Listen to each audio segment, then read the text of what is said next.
Tesla has been removed as an exhibitor from the Vancouver International Auto Show. So just yesterday, the organizers of the auto show said, "Look, we're not going to have Tesla here." We asked them to pull out. They didn't pull out, and we've now removed them. And they say this isn't political. We're not doing this for some purpose that's to speak about the relationship that Canada has with the U.S.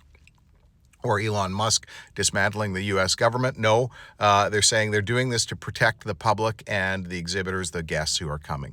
And of course, that does make sense. It's possible that it could be used as a protest. Somebody might do something to damage one of the cars. They don't want to have the show turn into become a problem. But what does this tell you? What does this tell you about Tesla? It tells you that Tesla is so tainted right now, and it's going to remain tainted, it seems, so tainted right now that we can't even have it in a facility where you go through security when you come in, where there's security personnel all over the place, where they're roped off by those little red ropes.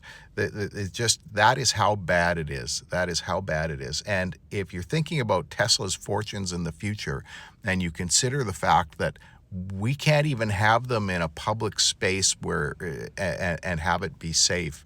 It just tells you that Tesla is facing its demise.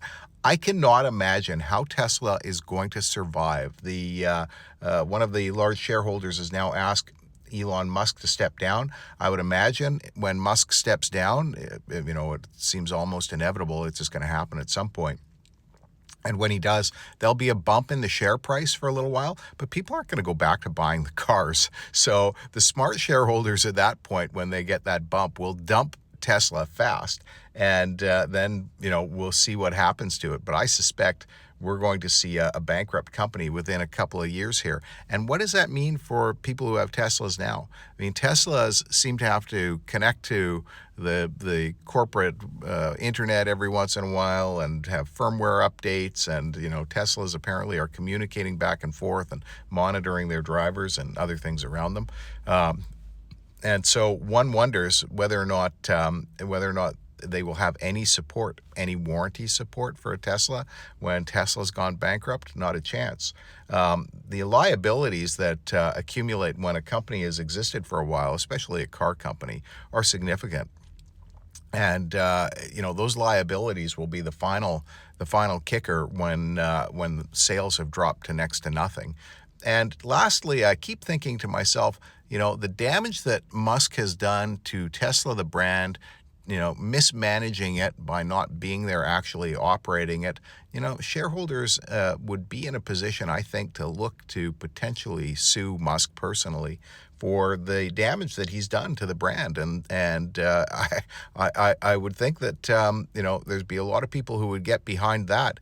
He's going to have some money. He's not going to walk away. I'm sure he's sold a bunch of shares. He's got some cash sitting somewhere. He certainly owns some other companies that may be on the rocks at the same time. But he's the deep pockets for Tesla shareholders who have been screwed over here. And you can draw a direct line to his mismanagement and him holding it out as his personal brand all along to draw the connection for where the loss has taken place. Completely unnecessary. If he had walked away from it before he got involved with government and sold his majority shares or whatever he holds in it and disassociated himself with the brand, if that was his goal, then obviously it'd be a different situation. But he made that decision to do it, and it's dragged it down for everybody else. And people have lost millions and millions and millions of dollars in the declining shares of a company that now just won't survive. Now, the last point is everybody else has figured out how to make a Tesla now. So it's not like they're making anything that innovative. It was all sort of ideas that were available at the time and have now been just, drawn in to come together. And the Chinese are making cars that are far more advanced than anything Tesla's making. So Tesla has not got anything new, exciting, and their brand has been destroyed by Musk. And it's to the point now where they can't even display the Vancouver International Auto Show. They won't survive this.